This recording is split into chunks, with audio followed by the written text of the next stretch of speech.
guys, this is the second time I'm recording this video and I'm actually tired and കുറെ traveling ആയിരുന്നു അതാണ് video ഇടാൻ delay ആവുന്നത്. BCom B C S C one create important question ആണ്. നിങ്ങൾക്ക് mic quality difficulty face ചെയ്യാം. First of all ഞാൻ first video delete ആക്കാൻ കാരണം മൈക്ക് ക്വാളിറ്റി കാരണം. ബട്ട് പ്ലീസ് അഡ്ജസ്റ്റ് കാരണം my mic is on the way and after that all the video will be okay. So ഇതൊന്ന് സ്കിപ്പ് ചെയ്യാണ്ട് കാണാടാ. ലൈക്ക് ഞാൻ പണ്ട് ഡിസ്കസ് ചെയ്ത മൂന്ന് ക്വസ്റ്റ്യൻ പേപ്പറിൽ മൂന്ന് എക്സാമിൽ എന്താ മോർ ദാൻ 40 മാർക്സോളം ഞാൻ പറഞ്ഞ ക്വസ്റ്റ്യൻസ് ഏകദേശം വന്നിട്ടുണ്ട്. So please don't skip this one. എന്താ കാരണം എന്ന് പറഞ്ഞാൽ ഈ അറ്റംപ്റ്റ് ക്ലിയർ ആക്കി വിടടാ. അടുത്ത അറ്റംപ്റ്റ് ജൂണിലാണ്. ഒരു 30 മിനിറ്റ്സ് സ്കിപ്പ് ചെയ്യാണ്ട് കാണുന്നതാണ് വലുത്, ഒരു 6 മന്ത്സ് പോകുന്നതാണ് വലുത്. ജസ്റ്റ് ഒന്ന് ഫോക്കസ് ചെയ്യും, കിട്ടുന്നുണ്ടെങ്കിൽ കിട്ടട്ടെ. So I'll be talking about FIFO, LIFO, machine hour, process costing, operating costing, overhead, labor cost and reorder level, idle, ABC, current means cost accounting versus financial accounting, process versus job costing. So നമുക്ക് പെട്ടെന്ന് പോവാം. ഒരു material pricing method ആണ് എന്ത്? What is material pricing method? LIFO and FIFO. ഒരു മെറ്റീരിയലിന് ഒരു price കൊടുക്കേണ്ട മെത്തേഡാണ് ഫിഫോ ആൻഡ് ലിഫോ. അപ്പം when we are going into cost of goods sold, goods എത്ര കോസ്റ്റ് ഓഫ് ഗുഡ്സ് സോൾഡ് എന്ന് പറഞ്ഞാൽ ഒരു ഗുഡ്സ് വിൽക്കുമ്പോൾ എത്ര പ്രൈസിനാണ് വിൽക്കുന്നത് എന്ന് ഡിറ്റർമൈൻ ചെയ്യുന്ന ഫാക്ടറാണ് ഫിഫോ ആൻഡ് ലിഫോ. ഫിഫോയില് first in first out, LIFO means last in first out. First in first ഔട്ടിൽ നീ 10 ഒരു ഗുഡ് ആദ്യം വാങ്ങി, 20 ഒരു ഗുഡ് സെക്കൻഡ് വാങ്ങി. അപ്പോൾ നീ ഒരു ഗുഡ് 25 വിറ്റ് കഴിഞ്ഞാൽ ഫിഫോ പ്രകാരമാണെങ്കിൽ നിന്റെ പ്രോഫിറ്റ് എന്ന് വെച്ചാൽ 25 മൈനസ് 10 വിച്ച് ഈസ് 15. അഥവാ ലിഫോ പ്രകാരമാണ് നിന്റെ പ്രോഫിറ്റ് എങ്കിൽ 25 മൈനസ് 20 വിച്ച് ഈസ് 5. അപ്പം ഫിഫോ മെത്തേഡിന് എന്താ ഫസ്റ്റ് വരുന്ന സാധനം ഫസ്റ്റ് തന്നെ പോവും. അപ്പൊ എന്താ ഗുണം എന്താ? ഫസ്റ്റ് വരുന്നത് ഫസ്റ്റ് പോയി കഴിഞ്ഞാൽ കോസ്റ്റ് കണ്ടുപിടിക്കാൻ എളുപ്പമാണ്. വാല്യുവേഷൻ ഓഫ് ഇൻവെന്ററി കറക്റ്റ് ആയിരിക്കും അല്ലേ? പുതിയ ഇൻവെന്ററി അല്ലേ വാല്യുവേഷൻ ഉണ്ടാവുള്ളൂ, ലൈക്ക് ക്ലോസിംഗ് സ്റ്റോക്കില്. അപ്പോൾ valuation of inventory will be correct. But in ലിഫോന്റെ കേസിൽ ഫസ്റ്റ് ലാസ്റ്റ് വന്നത് തന്നെ ഫസ്റ്റ് പോകുന്നത്. ഇപ്പൊ പണ്ടത്തെ ഗുഡ്സിന്റെ വാല്യുവേഷൻ ആണ് അവിടെ തന്നെ ഉള്ളത് അല്ലെ? ലാസ്റ്റ് വന്നത് ഫസ്റ്റ് പോയി. എടാ 10 വന്ന ആദ്യം 20 വന്ന് 20 തന്നെ ഫസ്റ്റ് പോകുന്നത് വിൽക്കുമ്പോ. അപ്പൊ ഈ 10 അവിടെ തന്നെ ഇല്ലടാ. 10 അവിടെ തന്നെ ഉള്ളത് എന്താ? പണ്ടത്തെ സ്റ്റോക്കിന്റെ വെച്ചിട്ടാണോ വാല്യൂ ചെയ്യാൻ? അതൊരു ഡിസഡ്വാൻറ്റേജ് ആണ്. Now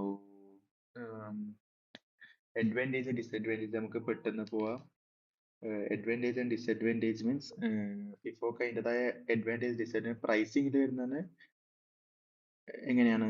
advantage simple to understand ആണ്. നിങ്ങൾക്ക് ഫിഫോ എന്താ വെരി സിമ്പിൾ ടു അണ്ടർസ്റ്റാൻഡ് അല്ലേ? ഫിഫോ സിമ്പിൾ ടു അണ്ടർസ്റ്റാൻഡ് ആണ്. ലിഫോ കുറച്ച് കോംപ്ലിക്കേഷൻസ് ഉണ്ട്. പക്ഷെ ഫിഫോന്റെ ഡിസഡ്വാൻറ്റേജ് എന്ന് പറഞ്ഞാൽ ഫ്ലക്ച്വേറ്റിംഗ് മാർക്കറ്റിൽ ഡിഫിക്കൽട്ട് ആണ്. ആൻഡ് എന്താണ് ഫിഫോന്റെ അഡ്വാൻറ്റേജ് പറയുമ്പോൾ സിമ്പിൾ ടു അണ്ടർസ്റ്റാൻഡ്. പിന്നെ ക്ലോസിംഗ് സ്റ്റോക്ക് എന്താ? ഞാൻ പറഞ്ഞ പോലെ ക്ലോസിംഗ് സ്റ്റോക്ക് ഫെയർ വാല്യൂലായിരിക്കും. ബട്ട് ഡിസഡ്വാൻറ്റേജ് എന്താ? Higher profit. നീ ആലോചിച്ച് നോക്കടാ. ഫസ്റ്റ് 10ന്റെ ഗുഡ് വന്ന്, സെക്കൻഡ് 20ന്റെ ഗുഡ് വന്ന്, 25ന് വിറ്റ്. SP selling price 25. ഇപ്പൊ 25 മൈനസ് 10 ഫസ്റ്റ് ഔട്ട് അല്ലേ? 15 പ്രോഫിറ്റ് ഉണ്ട്. നേരെ മറിച്ച് ഇവിടെ എന്താ? 5 പ്രോഫിറ്റ് വരും. ഹയർ പ്രോഫിറ്റ് അല്ലേ? ഹയർ പ്രോഫിറ്റ് ഡിസഡ്വാൻറ്റേജ് അല്ലേ? ടാക്സ് ലയബിലിറ്റി കൂടൂലേ അല്ലേ? അതൊക്കെ ഇതിന്റെ അഡ്വാൻറ്റേജ് ഇതിന്റെ ഡിസഡ്വാൻറ്റേജ് ആയിരിക്കും, ഇതിന്റെ ഡിസഡ്വാൻറ്റേജ് ഇതിന്റെ അഡ്വാൻറ്റേജ് ആയിട്ട് കൊടുക്കുക. കാരണം ടൈം ഇല്ല, വേറെ കുറെ കാര്യങ്ങളുണ്ട്, ലാസ്റ്റ് മിനിറ്റ് ആണ്. അങ്ങനെ എഴുതി കൊടുക്കുക, മാക്സിമം യാപ്പ് ചെയ്ത് മാർക്ക് മേടിക്കുക. Now coming back, inventory controlling techniques ഉണ്ട്. Inventory stock levels inventory controlling techniques എന്നാണ് ക്വസ്റ്റ്യൻ വരാം. സ്റ്റോക്ക് ലെവൽസ് എന്ന് പറഞ്ഞാൽ റീഓർഡറിംഗ് ലെവൽ എന്ന് പറഞ്ഞാല് maximum consumption into maximum reorder period. Reorder period എന്താണ്? മാക്സിമം നീ എത്ര കൺസ്യൂം ചെയ്യാം ഒരു ദിവസം? 1000 കിലോ ഇൻറ്റു ഒരു സാധനം ഓർഡർ ചെയ്ത് എത്ര പീരിയഡിൻ്റെ ഉള്ളിൽ എത്തും? 10 ദിവസം എടുക്കും. അപ്പം 10,000 കിലോ ആകുമ്പം ഇൻവെന്ററി നീ എന്ത് ചെയ്യണം? റീ ഓർഡർ ചെയ്യണം. വൈ? ഇല്ലെങ്കിൽ എടാ നോക്ക്, ഒരു ഫാക്ടറി പ്രൊഡ്യൂസ് ചെയ്യുന്ന 1000 kg ഡെയിലി, 1000 kg ഡെയിലി, ഇങ്ങനെ പ്രൊഡ്യൂസ് ചെയ്ത് 10 ദിവസം കഴിഞ്ഞാൽ എന്താ, സ്റ്റോക്ക് ഔട്ടായി. അതിനു മുമ്പ് നമുക്ക് സാധനം എത്തിക്കണ്ടടാ. ഇല്ലെങ്കിൽ എന്താ, പ്രൊഡക്ഷൻ നിർത്തുമ്പോൾ വെറുതെ വേജസ് കൊടുക്കേണ്ടി വരും. എന്താ, ഐഡിൽ ടൈം കൂടും.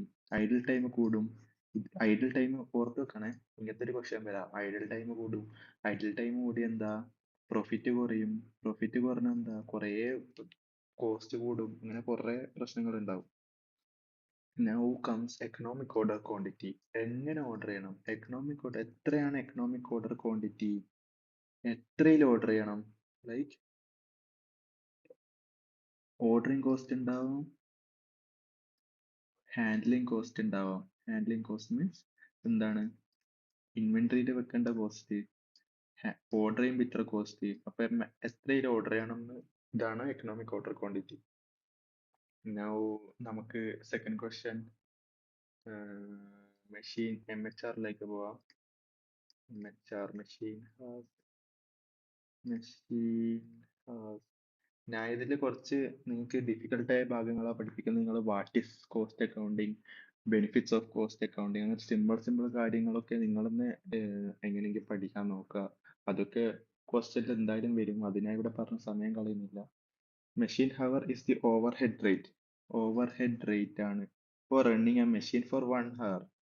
1 മണിക്കൂർ ഒരു മെഷീൻ ഓടുമ്പം വരുന്ന ഓവർ ഹെഡ് കോസ്റ്റ് ആണ് എന്ത്? Machine hour. Okay, it is the method of overhead absorption that uses machine hour as base. Machine hours ആണ് ബേസ് ആയിട്ട്. മെഷീൻ ഹവേഴ്സ് ഓടാനെടുത്ത സമയം അതിന്റെ റേറ്റ് ഒരു മണിക്കൂറിലേക്ക്. Now machine hour rate is equal to MHR. ഞാൻ ഷോർട്ട് ഫോം എഴുതുന്നതാണോ? Total standing charges. effective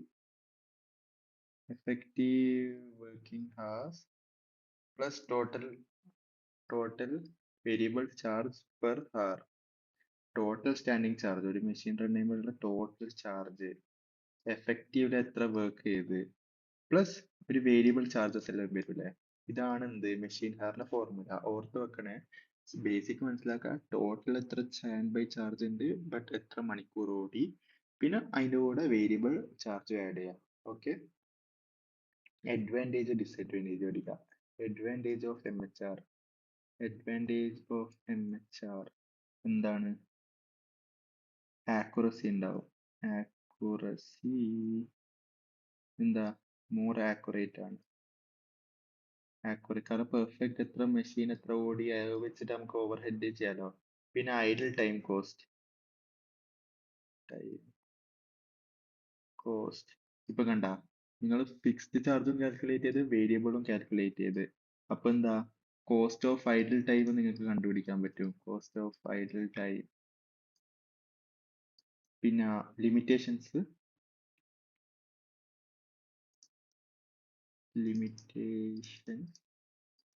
എന്താണ്? ഇത് not universal applicable. Universal applicable എന്ന് പറഞ്ഞാൽ എന്താ, യൂണിവേഴ്സലി ഇത് ആക്സെപ്റ്റഡ് അല്ല. എന്തുകൊണ്ടാ? ഇത് ഓൺലി കോസ്റ്റ് സെന്ററിലല്ലേ ഇത് വെച്ചിട്ട് കാര്യമുള്ളൂ. കോസ്റ്റ് സെന്ററിലേ ഇത് ഉണ്ടാവുള്ളൂ. എന്ത്, കോസ്റ്റ് സെന്ററിൽ മാത്രമാണോടാ? കോസ്റ്റ് സെന്ററിൽ എന്ത് വേണം? മെഷീൻസ് പ്രൊഡക്ഷന്റെ മെയിൻ റൺ ആണോ? ഒരു കോസ്റ്റ് സെന്ററിൽ ലേബറാ മെയിൻ റണ്ണിങ് എന്ന് ഇത് വെച്ചിട്ട് കാര്യമുണ്ടോ? ഇല്ല, അൺനെസസറി ആണ്. ഡിഫിക്കൽട്ടി എന്ത്, മിസ്ലീഡിങ് ആവാം. Misleading result. നമുക്ക് അടുത്ത ക്വസ്റ്റ്യനിലേക്ക് പോകാം. അടുത്ത ക്വസ്റ്റ്യൻ എന്തായിരുന്നു? Process cost.